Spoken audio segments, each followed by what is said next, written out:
அப்போ இருந்த யாருக்கும் தெரியல.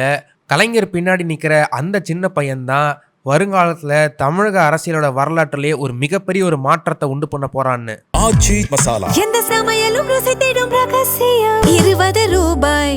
தமிழக அரசியல் வரலாற்றிலேயே யாருமே எதிர்பார்க்காதபடி ஒரு 75 வருஷம் வரலாற்றை கொண்டிருக்கிற ஒரு கட்சியை நேத்து வந்த தளபதி விஜய் அவர்களுடைய தமிழக வெற்றி கழகம் கட்சி தகர்த்து எரிஞ்சிருக்கு. ஆனா இந்த சமயத்துல தான் ஒரு விஷயம் தெரிய வந்திருக்கு. திமுகவை அழிக்கக்கூடிய அளவுக்கு சக்தி கொண்டுள்ள விஜய் அவர்களை இத்தனை நாளா திமுக அவங்க பக்கத்துல தான் வச்சிருந்துருக்காங்க அப்படின்னு. நடந்து முடிஞ்ச இந்த தமிழக சட்டமன்ற தேர்தலில் தளபதி விஜய் அவர்களுடைய தமிழக வெற்றி கழகம் கட்சி மாபெரும் வெற்றி பெற்றிருக்கிறது நம்ம எல்லாருக்குமே தெரியும்.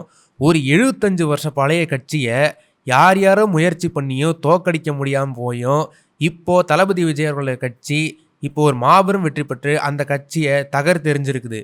பல காலங்களாக அதிமுகவும் சரி பாஜகவும் சரி பல எலெக்ஷன்ஸில் நின்று திமுகவை ஒழிச்சு கட்டணும்னு என்னென்னமோ பண்ணி பார்த்தாங்க. ஆனால் அவங்களால ஒன்றுமே பண்ண முடியல. ஆனால் தளபதி விஜய் அவர்கள் போட்டியிட்ட முதல் தேர்தலிலேயே திமுகவை பகிரங்கமாக தோக்கடிச்சிருக்கிறாங்க. இந்த ஒரு அரசியல் மாற்றத்தை தமிழக மக்கள் எல்லாருமே கொண்டாடிட்டு வராங்க. ஆனால் இந்த சமயத்தில் தான் சமூக வலைதளங்களில் ஒரு ஃபோட்டோ பிரபலமாக ட்ரெண்ட் ஆகிட்டு வருது. ஒரு மிட் 80s பீரியடில் எடுத்த ஃபோட்டோவில் மறைந்த முன்னாள் திமுக தலைவரான கலைஞர் அவர்கள் பின்னாடி சின்ன வயசு விஜய் அவர்கள் நின்றுட்டு இருக்கிறத மாதிரி ஒரு ஃபோட்டோ இப்போ சமூக வலைதளங்களில் ட்ரெண்ட் ஆகிட்டு இருக்குது. ஆனால் அப்போ இருந்த யாருக்கும் தெரியல, கலைஞர் பின்னாடி நிற்கிற அந்த சின்ன பையன்தான் வருங்காலத்தில் தமிழக அரசியலோட வரலாற்றிலேயே ஒரு மிகப்பெரிய ஒரு மாற்றத்தை உண்டு பண்ண போகிறான்னு.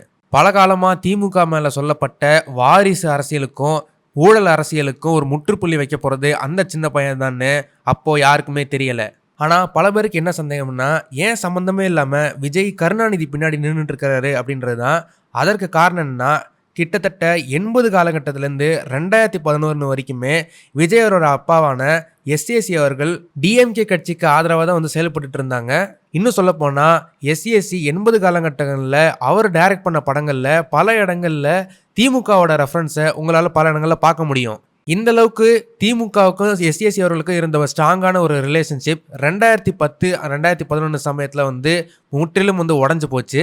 இதுக்கு காரணம் விஜய் அவர்கள் நடித்த சுறா படம் தான். ஏன்னா முதல்ல சுறா படத்துக்கு வச்ச தலைப்பு சுறா தி லீடர். இன்ஃபேக்ட் நீங்கள் பழைய போஸ்டர்ஸில் பார்த்தா கூட சுறா தி லீடர்னு பல இடங்களில் போஸ்டர்ஸில் இருக்கும். ஆனால் எஸ்ஏசி கலைஞர் அவர்கள்ட்ட இந்த படத்தை போட்டு காமிச்சப்போ கலைஞர் அவர்கள் தமிழ்நாட்டில் நான் ஒருத்தன் லீடராக இருக்கும்போது எனக்கு பதிலாக இன்னொரு லீடர் இருக்க முடியுமா அப்படின்னு கேள்வி எழுப்பினதாக சொல்லப்படுது.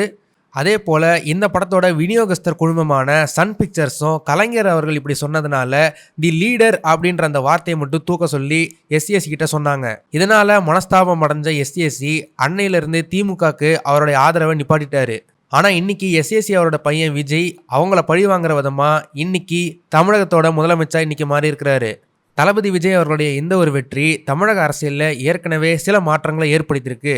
முதலாவதா தேர்தலே பார்த்தீங்கன்னா காசு கொடுத்து ஓட்டு வாங்குற அந்த ஒரு வழக்கத்தை விஜய் அவர்கள் உடைச்சு தனிப்பெரும்பான்மையாக மிகப்பெரிய ஒரு வெற்றி வந்து சந்திச்சிருக்கிறாரு. அதே போல் தமிழக அரசியலில் வரலாற்றில் இல்லாத அளவுக்கு முதல் முறையாக அதிகப்படியான தலித் கேண்டிடேட்ஸ் சட்டசபைக்குள்ளே போக போகிறாங்க. அதே போல் திமுக மேலே பல காலமாக குற்றச்சாட்டாக வைக்கப்பட்ட வாரிசு அரசியலுக்கும் இந்த தடவை தளபதி விஜய் அவர்கள் முற்றுப்புள்ளி வச்சிருக்கிறாரு.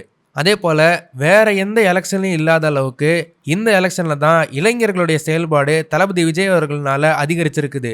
இதனால் இந்த ஒரு வெற்றி இளைஞர்கள் சாதித்த ஒரு வெற்றி அப்படின்னு தான் சொல்லி ஆகணும். தளபதி விஜய் இதுக்கு மேலே அரசியலில் என்னென்ன மாற்றங்களை கொண்டு வருவார்னு நீங்கள் நினைக்கிறீங்கன்னு மறக்காமல் கமெண்ட் செக்ஷனில் சொல்லுங்கள். இந்த வீடியோ உங்களுக்கு பிடிச்சிருந்தா மறக்காமல் லைக் பண்ணுங்கள், ஷேர் பண்ணுங்கள். இதே மாதிரி நிறைய இன்ட்ரெஸ்டிங்கான வீடியோஸ் பார்க்க வீட்டாக்கிஸ் சேனலை சப்ஸ்கிரைப் பண்ணுங்கள்.